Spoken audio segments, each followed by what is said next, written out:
नमस्कार, मी पंजाब डक हवामान अभ्यासक मुक्काम पोस्ट गुगळी धामणगाव तालुका सेलू जिल्हा परभणी। आज आहे 29 मे 2024।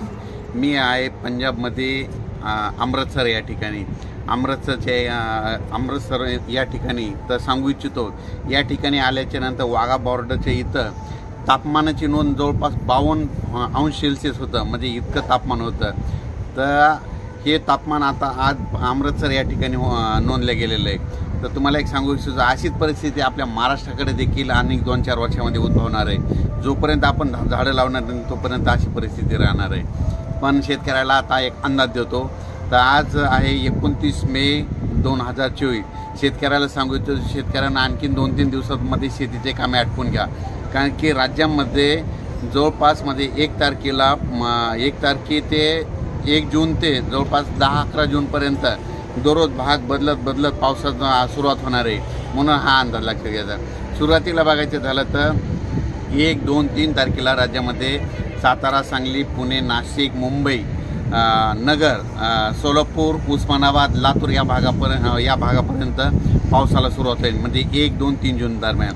त्याच्यानंतर 4, 5, 6, 7 जून नंतर राज्यामध्ये तो पाऊस थोडा पुढं सरकत जाईल, म्हणजे मुंबई, पुणे, नाशिक, सातारा, सांगली, सोलापूर, नगर, संभाजीनगर, जालना, बीड, परभणी, नांदेड, हिंगोली, लातूर, उस्मानाबाद आणि तसाच तो पाऊस यवतमाळकडे जाणार आहे। म्हणून हा अंदाज लक्षात द्यायचा।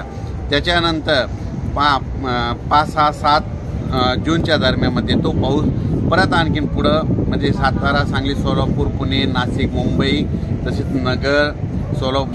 नगर, पुणे, औरंगाबाद, त्याच्यानंतर बीड, परभणी, लातूर, हिंगोली, वाशिम, नांदेड आणि त्याच्यानंतर बुलढाण्यापर्यंत 7 तारखेपर्यंत तो पाऊस सुरुवात होईल।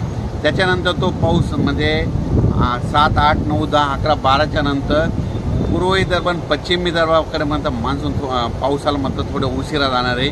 म्हणून हे अंदाज लक्षात घ्यायचा, कारण की पूर्व विदर्भात 7 तारखेच्या नंतर थोडा पाऊस सुरू होणार आहे। म्हणून हे अंदाज लक्षात घ्यायचा।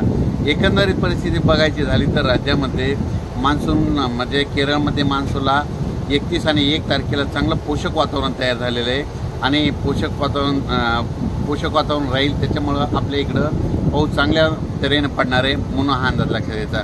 पण परिस्थिती एक सांगू इच्छितो की राज्यात शेतकऱ्याला पाऊस पडल्याच्या नंतर जमिनीमध्ये एक ओल गेल्याशिवाय पेरणीचा निर्णय घेऊ नये, कारण की जोपर्यंत शेतात पाऊस पडल्याच्या नंतर शेतात जायचं, कुदळीमध्ये खोदल्याच्या नंतर जमिनीतली ओल तपासायची, एकही जर ओल गेली तर तुम्ही पेरणीचा निर्णय घेऊ शकता। परत तुम्हाला एक सांगू इच्छितो, राज्यात एकंदरीत परिस्थिती बघितली तर राज्यामध्ये म्हणजे चांगल्या स्वरूपाचं वातावरण आहे, हे देखील तुम्हाला सांगू इच्छितो।